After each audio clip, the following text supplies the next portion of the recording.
Hello hello hello hello and welcome to Win Science. स्वागत है एक और नए सेशन में। This is part two of breathing and respiration. तो this is part two and हमने पार्ट वन अभी अभी रिकॉर्ड करके ख़त्म किया है।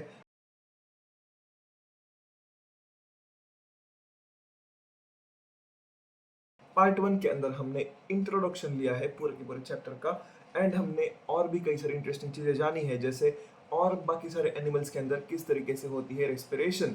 तो ये सब कुछ हमने लास्ट क्लास में जाना है। तो अगर आप लोगों को वो देखना है तो वो बहुत ज़्यादा इसेंशियल लेक्चर है, तो वो भी एक बार देख के आओ। बस 20-25 मिनट का लेक्चर है, तो वो भी मैं रिकमेंड करूँगा कि आप लोग देख के आओ। अब हम लोग स्टार्ट कर देते हैं ह्यूमन रेस्पिरेटरी सिस्टम को इस सेशन से आगे। बाय द वे, जिन लोगों को पता नहीं है, क्लास 11 सीबीएसई का टॉपिक पढ़ा रहा हूँ। मेरा नाम स्वानंद है, इस चैनल का नाम विन साइंस है एंड स्वागत है इस नए सेशन के अंदर। लास्ट सेशन के बारे में बात की है, वैसे ही मैं बात करना चाहूँगा इंस्टाग्राम के बारे में। हमारा इंस्टाग्राम भी है, हमारा टेलीग्राम भी है। टेलीग्राम चैनल की लिंक आप लोगों को कमेंट्स के अंदर मिलेगी या फिर डिस्क्रिप्शन के अंदर मिलेगी। एंड जो मेरा इंस्टा है तो वो आप लोगों को मेरे चैनल के बैनर के ऊपर मिल जाएगा, तो वहाँ पे जाके आप लोग मुझे फॉलो कर सकते हो। एंड अब हम रिकॉर्ड करने वाले हैं इस सेशन को, जो कि आप लोग अभी देख रहे हो। सबसे important cheese, breathing and respiration के अंदर ह्यूमन रेस्पिरेटरी सिस्टम का हम इस सेशन में सारे के सारे ऑर्गन्स का स्टडी करने वाले हैं। उसी के साथ साथ हम उसके ऊपर जो भी चीज़ें इसेंशियल हमें लगती है वो भी एड ऑन्स करेंगे। एंड उसी के साथ साथ सारे के सारे ऑर्गन्स का बेसिक फंक्शन आप लोगों को मैं बताते जाऊँ। वैसे सबसे इंपॉर्टेंट चीज़, सांस अंदर कहाँ से आती है? नाक से एंड मुंह से थोड़ी थोड़ी। तो बिकॉज यहाँ पे एक कॉमन ओपनिंग होती है आपके गले के यहाँ पे, तो वहाँ से नीचे मतलब कॉमन ओपनिंग होने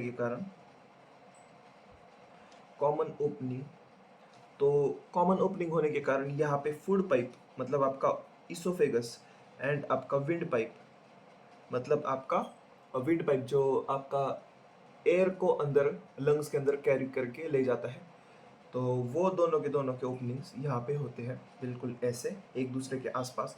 लेकिन अब आपके दिमाग में ये सवाल आ सकता है कि सर, हम जब खाना खाएंगे तो वो क्यों विंड पाइप के अंदर नहीं चला जाता? काफ़ी ऑब्वियस सवाल है एंड ये आना भी चाहिए, बिकॉज यहाँ पे एक हमारी बॉडी ने सिस्टम डेवलप की है जिससे खाना सिर्फ अंदर ही जाए एंड जो आपका ऑक्सीजन है वो सिर्फ और सिर्फ कहाँ पे जाए? हाँ, ओके। तो ऑक्सीजन सिर्फ और सिर्फ विंड पाइप के अंदर ही जाए। तो इसलिए हमारे बॉडी ने एक ऐसा मस्कुलर फ्लैप डेवलप किया है, जो जब आप खाना खाओगे तो वो फ्लैप बंद हो जाता है एंड खाना सिर्फ और सिर्फ फूड के ही पाइप के अंदर चला जाता है। एंड जब आप हवा अंदर लोगे तो वो फ्लैप ऐसे खुल जाता है एंड आप लोगों के लंग्स के अंदर हवा चली जाती है। तो उस फ्लैप को हम कह देते हैं epiglottis, which is a muscular flap. तो I hope this is pretty clear कि मस्कुलर फ्लैप कहाँ पे होता है। उसके बाद मस्कुलर फ्लैप के नीचे आपका आ जाता है लैरिंग्स। लैरिंग्स इज साउंड बॉक्स, जिसके मदद से आप लोग अलग अलग टाइप की आवाज़ प्रोड्यूस कर सकते हो। उसके अंदर आपका ट्रकिया आ जाता है। अब ये ट्रकिया मतलब यहाँ से स्टार्ट हो जाएगा एंड यहाँ तक आने वाला एक पाइप, तो उस पाइप को आप लोग क्या कहोगे? ट्रकिया कहोगे। एंड इस ट्रकिया की हेल्प से हमारा जो हवा है तो वो बाहर से अंदर लंग्स के वहाँ पे चला जाएगा। उसके बाद ये ट्रकिया और बाकी सारे ब्रांचेस के अंदर सेपरेट हो जाता है एंड उन ब्रांचेस को हम लोग कह देते हैं ब्रोंकस, ब्रोंकाई, ब्रोंक्यूल्स। तो बिल्कुल ऐसे आपका देखो, ये ब्रोंकस पहला डिवीजन जो यहाँ पे आके होता है, तो उसे हम लोग कह देते हैं ब्रोंकस। एंड उसके बाद जब ये अंदर और ब्रांचेस में ये पाइप टूटता जाता है तो उसे हम लोग कह देते हैं ब्रोंक्यूल्स। तो बिल्कुल ऐसे ब्रोंक्यूल्स के मतलब आप लोगों को बहुत सारे झुंड आपके लंग्स के अंदर मिलने वाले हैं। एंड जब आप इन ब्रोंक्यूल्स को बहुत ज़्यादा डीपली स्टडी करोगे ना, तो आप लोगों को कुछ ऐसा देखो, एक ऐसा मस्कुलर, देखो ये ब्रोंक्यूल्स का जब एंडिंग आएगा ना, तो ऐसा एक बलून आएगा एंड बलून के बाहर से देखो, ऐसे बाहर से सारी की सारी ब्लड की लाइनिंग्स होगी। वेस्कुलर सैक सुना है लास्ट क्लास में? अगर आपने वो नहीं देखा तो आप लोग ये मिस कर जाओगे।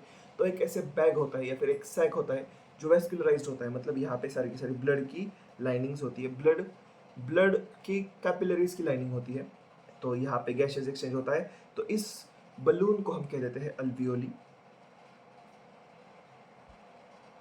तो I hope this is pretty clear, pretty easy. इसमें ज़्यादा कुछ ऐसा हार्ड आपको नहीं लगना चाहिए, वैसे लगेगा भी नहीं, डोंट वरी। अब एक और इम्पॉर्टेंट चीज़ जो मैं बात करना चाहूँगा वो ये है कि देखो हमारा जो एब्डोमेन होता है ना, तो वहाँ पे 2 कैविटीज़ होती है एंड वो 2 कैविटीज़ सेपरेट की जाती है एक मस्कुलर ऐसे डोम लाइक स्ट्रक्चर में, जिसे हम लोग कह देते हैं डायफ्राम। तो डायफ्राम के नीचे सारी की सारी डाइजेस्टिव सिस्टम के पार्ट्स आप लोगों को मिल जाएंगे एंड ऊपर आप लोगों को मिलेंगे 2 लंग्स एंड एक हार्ट। तो इसलिए ये हार्ट यहाँ पे है। वैसे हार्ट का कोई भी फंक्शन नहीं है स्पेसिफिकली, अगर हम लोग सिर्फ रेस्पिरेटरी सिस्टम के बारे में बात करें, ब्रीदिंग में हार्ट का कोई भी रोल नहीं होता। आई hope this is pretty clear. अब देखो ये लंग, लंग मतलब क्या, आपका लंग्स एक राइट एक लेफ्ट लंग होता है। सो या ये ऐसे 3 भागों में डिवाइड होता है, तो ये सिर्फ 2 ही भागों में डिवाइड होता है। तो आपका एक लंग जो होता है, अब अगर आप लोग बात करें, आपका हार्ट ऐसे लेफ्ट साइड में ऐसे अंदर होता है ऐसे, तो उस साइड पे सिर्फ 2 लोब्स होंगे। तो लेफ्ट लंग के अंदर 2 लोब्स होते हैं एंड राइट लंग के अंदर 3 लोब्स होते हैं। So I hope this is pretty clear. ये बस साइड इंफॉर्मेशन है जो मैंने इंपॉर्टेंट समझा। अब आपके दिमाग में सवाल आ सकता है, सर इसे प्रोटेक्ट किससे कहा मतलब किससे किया जाता है, ये तो बहुत ज़्यादा हार्ड है। तो देखो एक स्केलेटन का केज होता है आपके क्रिटिकल ऑर्गन्स के अराउंड, उससे हम लोग रिब केज कहा जाता कहते हैं। एंड रिब केज के अंदर आपकी वो कैविटी ठीक से होती है एंड उस रिब केज के अंदर, अब आप ये भी सोच सकते हो सर सिर्फ हड्डियां है और मसल्स है, तो हमारी लंग्स उससे ऐसे घिस नहीं जाएगी? तो नहीं घिस जाती, क्योंकि वहाँ पे प्लूरल फ्लूइड होता है एंड ये प्लूरल मेम्ब्रेन्स होता है। मतलब लंग्स के ऊपर भी एक और परत होती है एंड उसके ऊपर और एक परत होती है एंड उन 2 परतों के बीच में होता है आपका प्लूरल फ्लूइड, जो काफ़ी ज़्यादा स्मूथली ये सारी की सारी चीज़ें करवा देता है। एंड उसी के साथ साथ पीठ के यहाँ पे मतलब नीचे हमारी इंटरकोस्टल मसल्स भी होती है, जो ब्रीदिंग के अंदर बहुत ज़्यादा हेल्प करती है। वैसे आपने ये भी एक्सपीरियंस किया होगा कि जब आप ब्रीथ करते हो तो आपकी ज़्यादा एनर्जी नहीं जाती, आपको ज़्यादा एफर्ट भी नहीं डालना पड़ता। This is because of intercostal muscles and the diaphragm. तो जब आप सांस अंदर लोगे, वो सब कुछ हम नेक्स्ट सेशन में पढ़ने वाले हैं। मैं बस आप लोगों को यहाँ पे इंट्रोडक्शन करने आया हूँ, तो हम फंक्शंस की तरफ नहीं जाएंगे, सिर्फ इंट्रोडक्शन लेंगे ताकि आप लोग नेक्स्ट सेशन में आओ। तो हमने अल्वियोली भी कंप्लीट कर लिया, ये डायफ्राम वो भी हमने कंप्लीट कर लिया। कट एंड ऑफ रिब, तो हमने इस डायग्राम में ऐसे रिब्स को कट किया है ताकि आप लोगों को एक्सप्लेन कर सके। तो ये रिब्स यूजुअली ऐसी ऐसे ऐसे ऐसे होती है। I hope this is pretty clear and या अब देखो सारे के सारे ऑर्गन्स को हमने ऐसे एक पाई चार्ट में डाला है ताकि आप लोगों को पता चले, चार्ट में डाला है ताकि आप लोगों को पता चले कि हवा कहाँ से कहाँ, कहाँ से कहाँ, कहाँ से कहाँ जाती है। तो हवा हवा हवा एक्सटर्नल नॉस्ट्रिल्स के अंदर हवा चली जाती है। एक्सटर्नल नॉस्ट्रिल्स मतलब नाक के अंदर वाला पार्ट, ये यहाँ पे जो होता है वो एक्सटर्नल नॉस्ट्रिल से वो नेजल पैसेज के थ्रू अंदर चली जाती है। नेजल पैसेज के थ्रू जब हवा चली जाती है, तो अगर आप लोग बाहर 20 डिग्री है तो भी आपके बॉडी के टेम्परेचर तक हवा को लाने का काम यहाँ पे किया जाता है। उसके बाद ये नेजल चेम्बर से, ये यहाँ पे एक कैविटी होती है नेजल चेम्बर नाम की, वहाँ से नीचे चला जाता है फेरिंग्स के अंदर। फेरिंग्स के अंदर देखो यहाँ पे आपका होता है फेरिंग्स, तो फेरिंग्स के वहाँ से चला जाता है ट्रकिया के अंदर एंड ट्रकिया लैरिंग्स के अंदर चला जाता है। लैरिंग्स आपका साउंड बॉक्स है, ये तो आप लोगों को पता है। उसके बाद वहाँ से ये चला जाता है इपिग्लोटिस के नीचे से। अभी epiglottis is a muscular flap, तो इसे आप लोग इंक्लूड ना करें तो भी चलेगा। तो उसके नीचे चला जाता है आपके प्राइमरी ब्रोंकाई या फिर हाँ प्राइमरी ब्रोंकाई के अंदर। तो ये जो होता है आपका, तो वो प्राइमरी ब्रोंकाई होता है जो हमने यहाँ पे देखा था। तो this is the primary bronchi, जिसके अंदर से वो सेकेंडरी ब्रोंक्यूल्स के अंदर टूटता हुआ चला जाएगा एंड वो सेकेंडरी ब्रोंक्यूल्स टर्शरी ब्रोंक्यूल्स के अंदर टूट जाएंगे एंड उसके बाद आप लोगों को ये छोटे छोटे ब्रोंक्यूल्स मिलेंगे। अब ये ब्रोंक्यूल्स के जो एंड्स तो वहाँ पे होती है आपकी अल्वियोली। तो टर्मिनल ब्रोंक्यूल्स मतलब क्या, एंडिंग वाले ब्रोंक्यूल्स। तो जैसे ही ये ब्रोंक्यूल्स एंडिंग में आएंगे तो वहाँ पे ऐसे मस्कुलर सैक होगी, जिसके मदद से आप लोग एक्सपीरियंस कर पाओगे क्या, जिसके मदद से आप लोग एक्सपीरियंस कर पाओगे कि गैसियस एक्सचेंज यहाँ पे होता है। अब ये आप फील तो नहीं कर सकते, लेकिन चीज़ें ऐसी होती है, हवा यहाँ से अंदर से अल्वियोलिस के वहाँ तक चली जाएगी, वहाँ पे गैसियस एक्सचेंज होगा, ऑक्सीजन लिया जाएगा, कार्बन डाइऑक्साइड छोड़ा जाएगा एंड वहाँ से सारी की सारी चीज़ें होती हैं। आई hope this is pretty clear. अब हम लोग एनसीईआरटी माता इसके बारे में क्या कहती है, थोड़े से ऑफिशियल वर्ड्स में जानने की कोशिश करते हैं। We have pair of external nostril openings out out above the upper lips, तो अपर लिप्स के ऊपर आपकी ओपनिंग्स होती है, जो कि आप लोग खुद देख सकते हो, हर किसी की देख सकते हो वोल्डेमॉर्ट छोड़ के, क्योंकि उसकी ओपनिंग्स ही नहीं थी, उसका ऐसा था। तो it leads to the nasal chamber through the nasal passage. The nasal chamber opens into pharynx, the portion of which is the common passage of the food and air. The pharynx opens through the larynx region into the trachea. तो वो trachea के अंदर हवा चली जाती है larynx के through. Larynx is the cartilaginous box which helps in sound production and hence called as sound box. अब देखो ये लैरिंग्स की बहुत इंटरेस्टिंग कहानी है. लैरिंग्स के अंदर ना ऐसे दो कार्टिलेज की स्ट्रिप्स लगी होती है. जब इनके बीच से ऐसे ऐसे ऐसे इनके बीच से ऐसे हवा जब बाहर चली जाती है ना, तो ये फड़फड़ाने लगती है, ऐसे ऐसे ऐसे फड़फड़ाने लगती है, एंड उसी के साथ साथ आपका वॉइस भी प्रोड्यूस होता है. तो I hope you guys can understand this thing. यहाँ पे होता है आपका साउंड बॉक्स, ये वाइब्रेट करता हुआ आप लोगों को बाहर से ही फील हो जाएगा. Next, during swallowing, the glottis can be covered by the thin elastic cartilaginous flap called as epiglottis, which prevents the entry of food into the larynx. तो साउंड बॉक्स के अंदर खाना ना जाए, तो इसलिए ये एक कार्टिलेजिनस ओपनिंग होती है. काफ़ी इजी चीज़ है, जो मैंने बताई वही है. तो देखो ये इंपॉर्टेंट चीज़ है. At the level of fifth thoracic vertebra, तो फिफ्थ थोरेसिक वर्टिब्रा ये चीज़ क्या है ये जान लो. ये नीट वालों के लिए काफ़ी ज़्यादा इंपॉर्टेंट है, तो हम लोग इसे ऐसे सर्कल कर देते हैं. Fifth thoracic vertebra. अब देखो हमारे पीठ में, अगर आप लोग हमारी बैक साइड देखो, ऐसे यहाँ पे पीठ के ऊपर, तो यहाँ से कुछ वर्टिब्रास आप लोगों को फील होना स्टार्ट हो जाएंगे. तो 7 थोरेसिक, 12 नंबर एंड 5 ऐसे, तो ऐसे होते हैं. तो ऐसे आपके वर्टिब्रल कॉलम होता है. वर्टिब्रल कॉलम के अंदर बहुत सारे अलग अलग नामों से वर्टिब्रा होते हैं. तो उन वर्टिब्रास के अंदर फिफ्थ थोरेसिक वर्टिब्रा नाम का होता है, जो बिल्कुल यहाँ से अगर आप लोग पीछे जाओ तो वहाँ पे होता है. तो उस जगह पे जो आपका प्राइमरी ब्रोंकाई है, तो ये स्प्लिट कर जाता है दोनों में, जो कि जिन्हें आप लोग सेकेंडरी ब्रोंकाई कह देते हो, जो कि आगे जाके टर्चरी ब्रोंक्यूल्स के अंदर कन्वर्ट हो जाते हैं, स्प्लिट हो जाते हैं. And this is how things work. तो secondary and tertiary bronchi and bronchioles ending up very thin terminal bronchioles. तो एंडिंग में आप लोगों को bronchioles मिलने वाले हैं, जहाँ पे अल्वियोली होता है. उसका अगर हमने डायग्राम इंक्लूड किया होगा तो होगा, नहीं तो आप लोगों को मैं वैसे भी बहुत डिटेल में बता चुका हूँ अल्वियोली कैसा होता है. यहाँ पे आप लोग साफ साफ देख सकते हो. बस ये थोड़ा थोड़ा बेसिक इंट्रोडक्शन लेके एंड आज का सेशन हम समाप्त कर देंगे. हाँ, तो कोई प्रॉब्लम नहीं. अब हमारे 3 पेजेस अभी बाकी हैं. तो देखो, the trachea, primary and tertiary bronchi and initial bronchi are supported by incomplete cartilaginous rings. अब ये भी इंपॉर्टेंट चीज़ है कि सर ये इनकम्प्लीट क्यों है. ये भी सवाल आपके दिमाग में आ सकता है कि इनकम्प्लीट कार्टिलेजिनस कार्टिलिजियनियस, जो भी कहना है कह लो, कार्टिलिजियनियस रिंग्स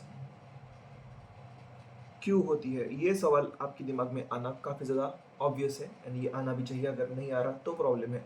तो ये कार्टिलेजियस रिंग्स होती है ना, तो इनका फंक्शन है कि उस पूरे के पूरे रेस्पिरेटरी ट्रैक को जैसा है वैसा ही मेंटेन करके रखना, उसको वो श्रिंक ना हो जाए एंड वो कोलैप्स भी ना हो जाए. अब ये कोलैप्स सर क्या है. देखो इमेजिन कर लो, आप लोग क्या कर रहे हो, बहुत ही ज़्यादा बड़ा ऐसा क्लॉथ का ऐसा मतलब पाइप है, एंड आपने सबसे पहले क्या किया, नीचे से बहुत ज़्यादा हवा मारी, बहुत ज़्यादा हवा ऐसे फैन से ऊपर पंप की. उसके बाद अचानक आपने रोक दी, या फिर ऊपर से नीचे की एंड अचानक आपने रोक दी, तो ये ऐसे कोलैप्स कर जाएगा, ऐसे चिपक जाएगा.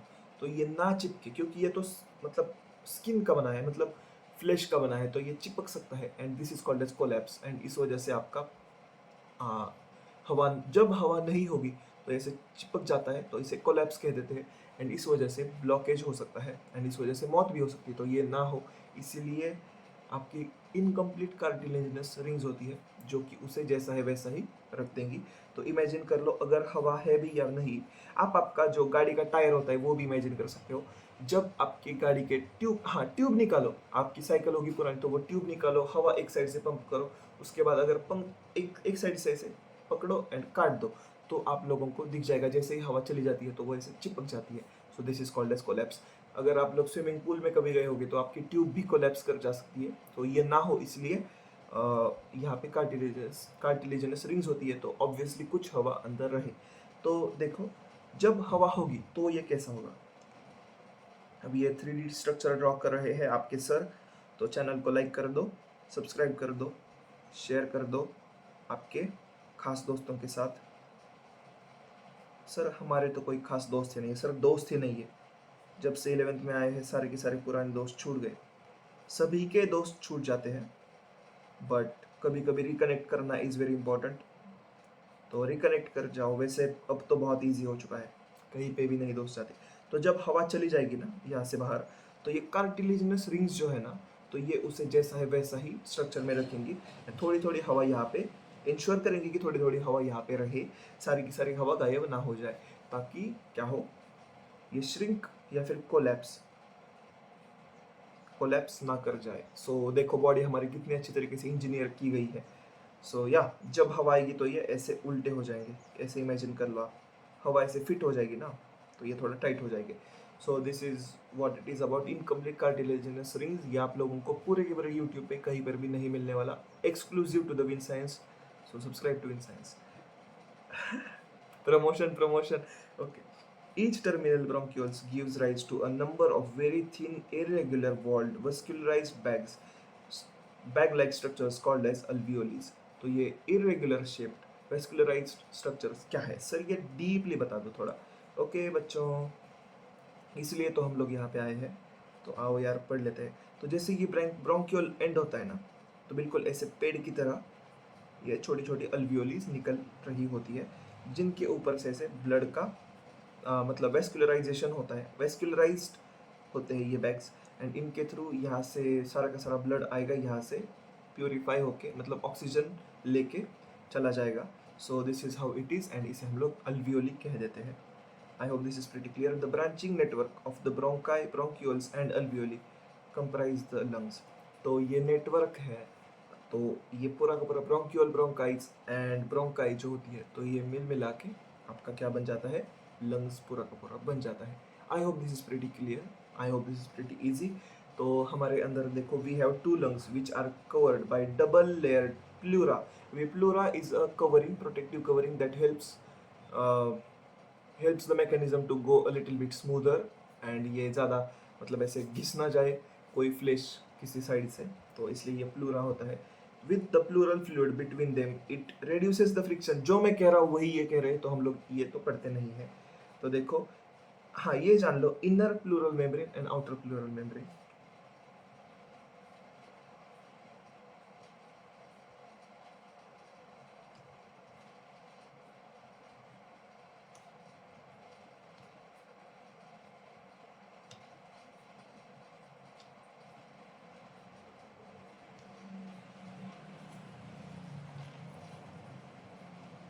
अब देखो ये जो थोरेसिक कैविटी, जो मैं कैविटी की बात कर रहा था, देखो ये आप हो एंड ये आपका ऐसा डायफ्राम है, तो ये हो गया आपका एब्डोमिनल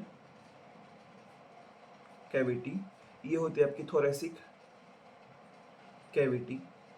तो ये थोरेसिक कैविटी के बारे में बात कर रहा था। तो जो आउटर प्लूरल मेम्ब्रेन होता है वो मैं आप लोगों को डायग्राम ड्रॉ करके दिखा सकता हूँ, लेकिन बस ये जान लो आउटर प्लूरल मेम्ब्रेन होता है जो बाहर की तरफ होता है, तो ये कांटेक्ट में होता है थोरेसिक मेम्ब्रेन के। तो देखो थोरेसिक लाइनिंग, तो ये थोरेसिक लाइनिंग क्या होती है, आपके जो रिब्स होती है तो उनके अंदर वाली मस्कुलर लाइनिंग को हम थोरेसिक लाइनिंग कह देते हैं। तो that is contact with thoracic lining. And inner pleural membrane जो होता है, इनर प्लूरल मेम्ब्रेन, तो वो कांटेक्ट में होता है लंग्स के। तो सर इसका एक डायग्राम ड्रॉ करके दिखाऊंगा मैं, टेंशन मत लो। तो भाई कहानी शुरू होती है बहुत साल पहले। ओके तो ये आपका हो गया हड्डी वाला पार्ट, हड्डी मेरा बड्डी, तो ये हो गया आपका कौन सा, रिब का पार्ट। अब मैं बहुत ज़्यादा, आप लोग ऐसा इमेजिन कर लो मैंने एक स्क्वायर काट लिया है, तो देखो ये हो गया आपका हड्डी वाला पार्ट। हड्डी के अंदर आप लोगों को एक्सपीरियंस होगा, हड्डी के ऊपर ऐसे होगा इसका मसल लेयर, जिसे हम कहेंगे थोरेसिक कैविटी, थोरेसिक लाइनिंग। चलो इसके ऊपर एक और होगा, तो इसे हम लोग कहेंगे एक थोरेसिक लाइनिंग। ओके चलो, दिस इज थोरेसिक लाइनिंग। उसके बाद आ जाता है हमारा first pleural membrane, pleural membrane. तो ऐसे होता है इसका प्लूरल मेम्ब्रेन 1, जिसे हम लोग आउटर प्लूरल मेम्ब्रेन भी कह देते हैं। एंड उसके बाद यहाँ पे होगा इसका प्लूरल मेम्ब्रेन 2, एंड इसके अंदर होगा आपका क्या, lung.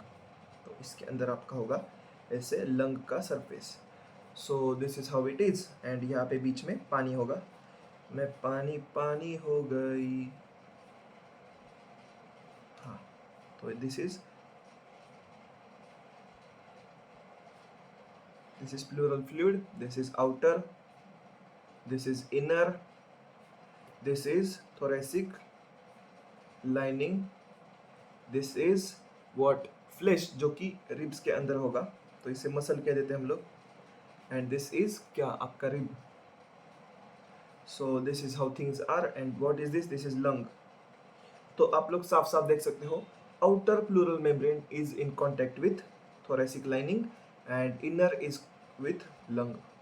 So I hope this is pretty clear। इसमें ज़्यादा कुछ आप लोगों को, बहुत ज़्यादा इंटरनेशनल चीज़ नहीं है भाई, बहुत सिंपल चीज़ है। बस ऐसा है ना कि जब आप वर्ड्स को समझते हो एंड जब आप डायग्राम को देखते हो तो थोड़ा सा डिफरेंस आ जाता है। So I want you guys to appreciate the diagram by hitting the like button. हाँ, सो अब हम थोड़ा सा देख लेते हैं क्या इंपॉर्टेंट है। ओके, तो हमने ये तो खत्म कर लिया है।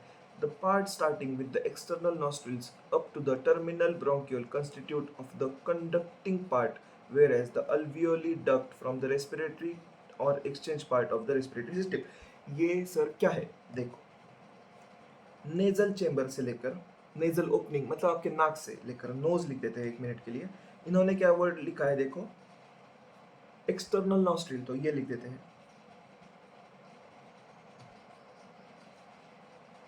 तो एक्सटर्नल नॉस्ट्रिल से लेकर कहाँ तक, आपके ब्रोंकियोल्स तक।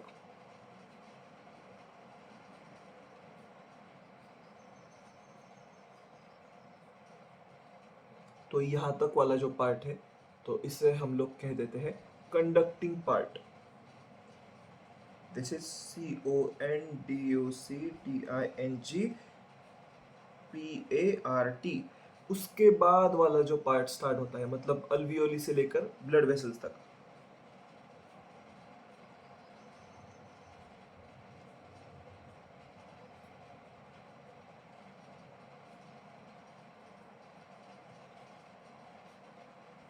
तो अल्वियोली से लेकर डक्ट तक ये जो पार्ट होता है, तो दिस इज मेन पार्ट जहाँ पे एक्सचेंज होता है।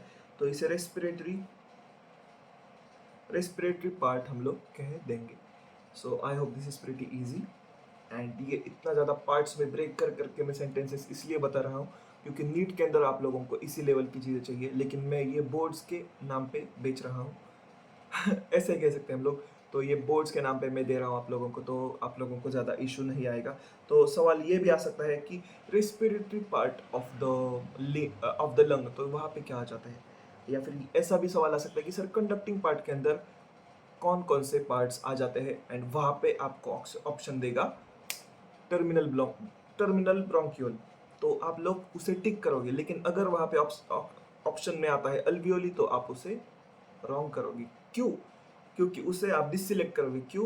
क्योंकि भाई it is not part of conducting system, that is part of exchange या फिर respiratory part of the digestive या मुंह पे रेस्पिरेटरी सिस्टम। सो या, next line, the conducting part transports the atmospheric air to the alveoli, clears it from the foreign particles, humidifies it, and also brings the air to the body temperature. Exchange part is the site of actual diffusion of oxygen between the blood and atmospheric air। Sir ये क्या बता दिया, देखो आपका जो nasal chamber है, external nostril से लेकर नेजल चेंबर तक, तो यहाँ पे टेम्परेचर को मेंटेन किया जाता है। उसी के साथ साथ आपने ये भी देखा होगा नाक के अंदर बाल होते हैं, उनका क्या फंक्शन है, कभी सोचा है? That is not for aesthetics, obviously it looks disgusting, but इसका कुछ ऐसे मतलब ब्यूटी से रिलेटेड कोई भी काम नहीं है। That is use to clean the dust from your air. उसी के साथ साथ आपके नाक के अंदर म्यूकस ग्लैंड्स होती है जो कि सिक्रेट करती है म्यूकस, जहाँ पे सारे के सारे डस्ट पार्टिकल्स सेटल होके चिपक जाते हैं एंड वो आपके नाक से बाहर चला आता है। जब जब आपको सर्दी हो जाती है या फिर बहुत ज़्यादा कफ हो जाता है, तो वो कफ के साथ साथ वो भी एव तो वो भी सब कुछ बहुत गंदा होता है, तो वो भी बाहर आ जाना स्टार्ट हो जाता है। तो that mucus is use to clean the air that you take in. So I hope this is pretty clear. And उसी के साथ साथ एक्सचेंज पार्ट जो होता है, अल्वियोली जो होता है, तो अल्वियोली के अंदर सबसे मेन चीज़ होती है। व्हाट इज दैट मेन चीज़ दैट इज हैपनिंग? तो that is diffusion of oxygen and CO2। तो CO2 बाहर चला जाएगा अल्वियोली के अंदर एंड अल्वियोली से ऑक्सीजन अंदर चला जाएगा ब्लड वेसल के अंदर, ब्लड कैपिलरी के अंदर। आई hope this is pretty clear and इसमें ज़्यादा आप लोगों को दिमाग लगाने की ज़रूरत ना पड़े। And all the best for your examinations. अब हम ये लास्ट वाला, चलो ये लास्ट वाला, हाँ ये लास्ट वाला भी कुछ लोकेशन से ऑर्गन्स के ही बारे में, तो ये खत्म करेंगे एंड उसके बाद हम लोग सेशन को एंड करेंगे। सो या the lung are situated in the thoracic chamber. अरे भाई मैंने ये बता दिया है। Which is anatomically air tight chamber. तो ये एयर टाइट क्यों होता है वो भी मैंने आप लोगों को बता दिया। क्यों ये एयर टाइट होता है? बिकॉज नीचे डायफ्राम, ऊपर आपके शोल्डर्स ही है भाई, तो कहाँ पर भी कैविटी नहीं है। साइड में तो आपका रिब केज है, देखो मेरे भी आप साइड पे देख सकते हो, ये पबजी वाला है, लेकिन ये ऐसे रिब केज होता है, तो ये चारों साइड से पीछे बैक होता है, ऑब्वियसली वहाँ पे रिब केज, तो ये रिब केज के कारण एयर टाइट हो जाता है। रिब केज फ्लैश के कारण नीचे की तरफ इसका क्या होता है, डायफ्राम होता है। Thoracic chamber is form dorsally by the vertebral column. Dorsal मतलब पीछे। अब ये जानना इंपॉर्टेंट है, ये थोड़ा सा एनाटॉमिकल नॉमेनक्लेचर है। तो देखो अगर आपका थोरेसिक चेंबर में ड्रॉ करूँ ऐसा, तो देखो हाँ ऐसा होगा आपका थोरेसिक चेंबर। अगर आप इमेजिन करो तो, अगर नहीं करना तो मत करो। देखो ये पीछे वाला साइड है, ये पीछे, तो यहाँ पे आपका आ जाता है क्या, वर्टिब्रल कॉलम। तो पीछे की साइड पे आपका वर्टिब्रल कॉलम होता है, ये जो कैविटी है तो उसका। उसी के साथ साथ देखो वेंट्रली बाय द स्टर्नम। अब ये स्टर्नम क्या होता है? यहाँ पे एक डायगर शेप का बोन होता है जो कि हेल्प करता है बाकी सारे रिब्स को यहाँ पे आर्टिकुलेट करने के लिए, मतलब ज्वाइन करने के लिए। तो यहाँ पे जो ज्वाइन करने का फंक्शन होता है तो ये इस बोन का होता है। बिल्कुल यहाँ पे बीच में एक बोन होता है, उसका नाम है स्टर्नम।